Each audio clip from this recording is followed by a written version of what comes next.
Hello दोस्तों, SSG के centre में भारत के भूगोल वाले 5 क्वेश्चन सीरीज में आपका स्वागत है। इस सीरीज में 5 क्वेश्चन और उनके आंसर बताने के बाद सभी का थोड़ा एक्सप्लेनेशन देते हुए धीरे धीरे अलग अलग लेक्चर में पूरा भूगोल कंप्लीट करा दिया जाएगा। तो चैनल को सब्सक्राइब जरूर कर लीजिएगा। चलिए शुरू करते हैं। क्वेश्चन नंबर 1, पहला हमारा क्वेश्चन है, एक अंश देशांतरीय विस्तार कितने समय के बराबर होता है? इसका उत्तर है 4 मिनट के बराबर। ऐसा भी बोल सकते हैं कि जब एक अंश का देशांतरीय विस्तार होता है तो 4 मिनट समय बढ़ जाता है। इसका एक्सप्लेनेशन हम लास्ट में देखेंगे।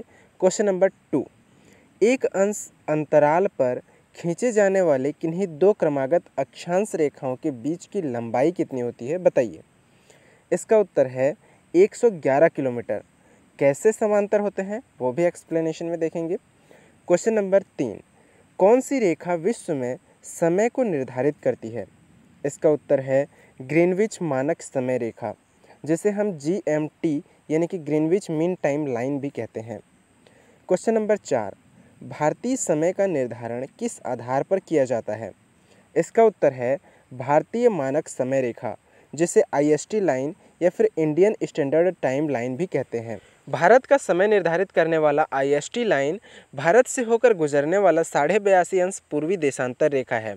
ये जो देशांतर रेखा है, इस पर एक फिक्स पॉइंट है जो कभी कभी पूछ लिया जाता है कि वो फिक्स पॉइंट क्या है जो भारत का समय निर्धारित करती है। तो इसी लाइन पर उत्तर प्रदेश के मिर्ज़ापुर में स्थित घंटाघर है, जहाँ से समय का निर्धारण होता है भारत का। नेक्स्ट क्वेश्चन नंबर 5 है, भारतीय मानक समय इंडियन स्टैंडर्ड टाइम और ग्रीनविच मानक समय ग्रीनविच मीन टाइम के बीच कितने घंटे का अंतर है? इसका उत्तर है 5.5 घंटे का अंतर। दरअसल GMT लाइन 0 अंश पर है और IST लाइन 82.5 अंश पर है, यानी कि दोनों के बीच का अंतर 82.5 अंश का है। और हमने फर्स्ट क्वेश्चन में पढ़ा था कि एक अंश का डिफरेंस 4 मिनट के बराबर होता है। तो 82.5 अंश का डिफरेंस कितने मिनट के बराबर होगा? 82.5 गुणित 4 बराबर 330 मिनट के बराबर होगा, और 330 मिनट 5.5 घंटे के बराबर होता है। तो इस तरीके से हमारा आंसर हो जाएगा 5.5 घंटा। तो दोस्तों, पिछले वीडियो में हमने ग्रीनविच रेखा, भूमध्य रेखा, देशांतर रेखाएं और अक्षांश रेखाएं ये सारी जान ली थी। साथ ही हमने भारत की स्थिति के बारे में भी जान लिया था। आज के वीडियो में आज के क्वेश्चन के अनुरूप हम जानेंगे।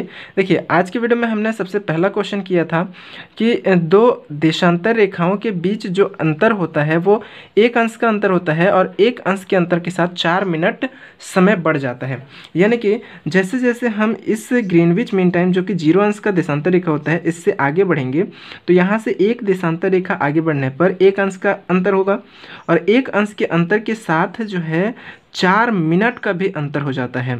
और यहाँ पे इससे आगे आएंगे तो 4 मिनट फिर अंतर आ जाएगा, तो यहाँ से कितना हो गया? 8 मिनट। इस तरीके से जैसे जैसे आगे बढ़ते जाएंगे एक एक अंश 4 मिनट का अंतर बढ़ते जाता है, और उसी आधार पर 82.5 अंश जो हमारे भारत देश का यहाँ से दूरी है, यहाँ से 82.5 अंश जो दूरी है उसका 5.5 घंटा का अंतर हो जाता है।